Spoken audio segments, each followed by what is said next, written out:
Bonjour à vous tous. Il est évident que nous ne pouvons pas comprendre ce qui unit Dieu en tant que Père et Dieu en tant que Fils si cela ne nous est pas donné d'en haut.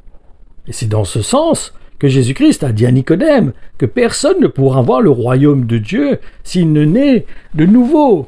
Et cela s'effectue par l'eau et par l'Esprit. C'est ce que Jésus-Christ a exprimé. Parce qu'il est évident que les choses d'en haut ne peuvent être comprises que par l'Esprit qui est envoyé par le Père, donc d'en haut. Et lorsque nous comprenons que c'est par l'Esprit que nous pouvons saisir ce qui a animé le Fils unique de Dieu, cela devrait nous pousser à chercher à suivre son exemple. Et donc, à ce que la volonté de Dieu s'accomplisse dans notre vie, comme Jésus-Christ a cherché à ce que accomplir la volonté de son Père. En effet, c'est ce qui l'animait. Comme l'exemple de cette prière que Jésus-Christ a transmise à ses disciples et qui se trouve dans l'évangile de Matthieu au chapitre 6 et dans le verset 10, qui exprime ceci. « Fais que ta volonté se réalise sur la terre comme dans le ciel. » Comme dans le ciel. Pourquoi ? Parce que nous sommes d'en haut. Nous ne sommes pas de cette terre. Donc notre recherche doit faire d'accomplir les choses d'en haut, d'imiter le Seigneur Jésus-Christ, celui qui est descendu de là-haut, qui est venu dans une chair semblable à la nôtre. C'est lui qui est l'exemple parfait qui nous permet de savoir comment vivre les choses d'en haut. Pourquoi ? Parce que nous sommes nés de nouveau. Donc quand nous sommes nés de nouveau, nous devenons des enfants de Dieu. Et notre papa est d'en haut. Donc nous devons chercher à faire la volonté de notre papa, qui est de là-haut, qui n'est pas de cette terre. Donc ce qui doit nous motiver, c'est de ne pas imiter le monde, mais d'imiter les choses d'en haut. Et comment imiter, comment connaître les choses d'en haut, c'est au travers de Jésus-Christ. C'est au travers de sa vie, parce qu'il n'est pas venu faire les choses d'en bas. Il est venu faire la volonté de son Père qui est de là-haut. Et lui-même est descendu de là-haut. C'est évident que la volonté de Dieu, en tout cas celle qui les surpasse toutes, c'est bien que nous soyons un. Et cela de la même manière que Jésus-Christ était un avec son Père. Parce que cette démarche va nous emmener à chercher à faire la volonté de Dieu. Et du reste, nous voyons que c'est aussi ce qui est demandé à ceux qui s'unissent dans le mariage. C'est en effet ce que nous pouvons constater lorsque nous lisons cette piqûre de rappel quelque part, parce que c'est quelque chose qui est écrit dans l'Ancien Testament et que Dieu a trouvé bon de nous rappeler, qui est adressé donc par Jésus-Christ et qui concerne ce que Dieu attend des couples. Et c'est bon justement de lire ce qu'il a exprimé à ce sujet, qui se trouve dans l'évangile de Matthieu, chapitre 19, et dans le verset 6, où il nous dit ceci. Ainsi, ils ne sont plus deux, mais ils sont comme une seule personne. Donc, ils ne sont pas une personne, mais comme une seule personne. Ils sont bien distincts, mais leur union peut paraître qu'ils sont un. Donc, ne séparez pas ce que Dieu a uni. Combien il est important de comprendre comment Dieu considère l'unité, justement. Et le meilleur moyen, pour cela, c'est de porter une attention particulière à l'exemple qui nous est donné au travers de Jésus-Christ, parce qu'il y vient d'en haut. Il sait ce qu'il y a en haut, parce qu'il vient d'en haut, il sait comment on vit là-haut. Donc, il voulait nous montrer comment un enfant de Dieu, comment un disciple doit vivre sur la terre. Comme ce qui est dit, par exemple, dans l'évangile de Jean, chapitre 5, et dans le verset 30. Il dit ceci, « En tout ceci, bien entendu, je ne peux rien faire de mon propre chef. Je juge seulement comme le Père me le demande, et selon les informations que je reçois.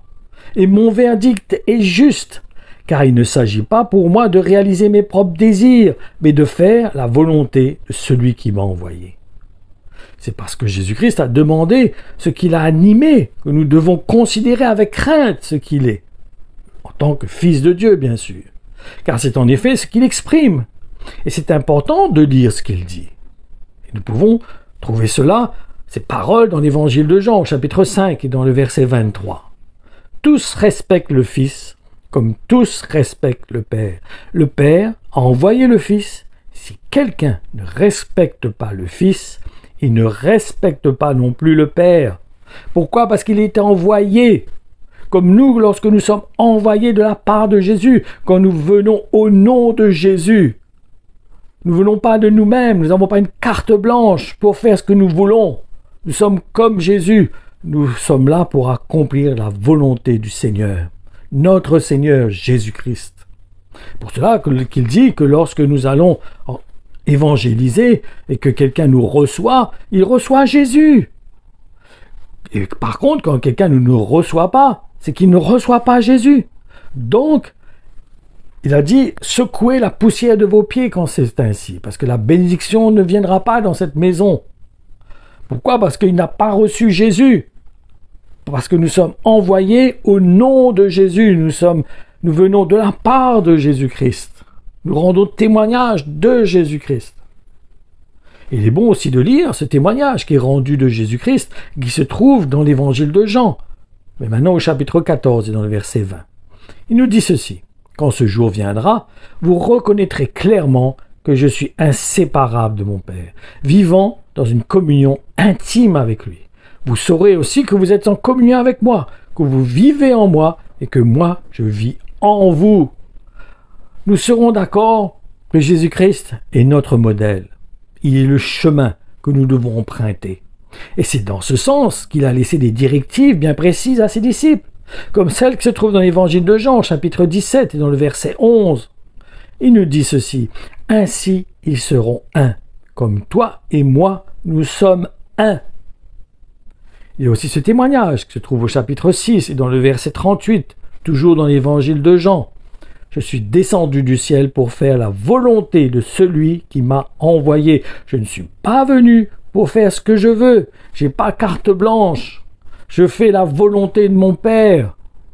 Je ne fais pas ce que j'ai envie. Je vais rechercher à ressentir le témoignage de l'Esprit, car Christ avait reçu l'Esprit sans mesure, il est dit. Et il avait besoin d'être conduit par l'Esprit. Il avait besoin de ressentir ce que Dieu attendait de lui, ce que son Père voulait de sa part, quelle manière il devait réagir, se comporter, se tenir vis-à-vis du monde, vis-à-vis de tous ceux que Dieu appelait à être sauvés. Et lorsque nous portons une attention particulière à l'Évangile, nous pouvons constater que l'apôtre Paul avait reçu un appel particulier qui avait pour objectif d'établir des églises dans le monde entier. Il disait que tout ce qu'il transmettait venait de révélations qu'il avait reçues de Jésus-Christ lui-même. Il ne faisait pas ce qu'il voulait. Il ne communiquait pas des choses selon sa compréhension, son intelligence. Il communiquait ce que l'Esprit lui transmettait. Comme cette exhortation qu'il a transmise aux chrétiens de Rome, au chapitre 12, dans le verset 5, qui nous dit « De même, nous qui sommes plusieurs, nous formons tous ensemble un seul corps, en étant unis au Christ, et nous sommes tous unis les uns aux autres, chacun à sa place, comme les parties d'un même corps. » Nous pouvons constater, comme au travers de l'Église primitive, que les disciples cherchaient à ne rien faire d'eux-mêmes. Comme l'exemple de ce témoignage qui se trouve dans les Actes des Apôtres, tous ceux qui étaient devenus croyants, malgré leur grand nombre, étaient un cœur, une âme. Personne ne se prétendait seul propriétaire de ses biens. Tout ce qu'ils avaient était en commun. Ils avaient compris l'importance de s'unir, d'être un, de former qu'un, dans la liberté. Mais parce qu'ils cherchaient à faire la volonté de Dieu, à manifester les œuvres d'en haut, et non les œuvres de cette terre. Et le maître mot, en ce qui concerne l'Église, c'est celui qui est donné aux chrétiens de Corinthe, au chapitre 1 et dans le verset 10, qui est l'unité. Voyons ce qu'il nous dit. « Soyez tous unis, ayez un même esprit et une même pensée. » Par contre, si nous avons bien compris ce que j'ai exprimé dans cette publication, nous savons maintenant que l'unité est possible lorsque nous sommes dans la même démarche que Jésus-Christ, qui a consisté à faire la volonté de son Père. C'est pas une unité pour faire ce que nous voulons, c'est pas une carte blanche pour que ça soit que chacun fait ce qu'il a envie. Non, il y a quand même une crainte, il y a une justice, il y a un ordre qui est établi. Beaucoup pensent que l'amour enlève la justice de Dieu. Non, la justice de Dieu reste la justice de Dieu. On ne peut pas enlever la justice de Dieu. La justice de Dieu, elle se manifeste comme en travers Ananias et Saphira, parce qu'il s'était permis d'être dans une liberté, dans une attitude qui qui est le contraire de la justice de Dieu. Et Dieu a exercé sa justice. Il a agi. Pourquoi? Parce que l'Église, c'est la représentation de Jésus-Christ. Ce sont des gens qui représentent les choses d'en haut, qui doivent être le reflet du royaume céleste. Donc ma conclusion, comme Jésus-Christ était un avec son Père, jusqu'à l'emmener à faire sa volonté, nous devons nous aussi, en tant que des disciples de Jésus-Christ, mettre tout en œuvre pour faire la volonté de celui que nous avons accepté comme maître sur notre vie.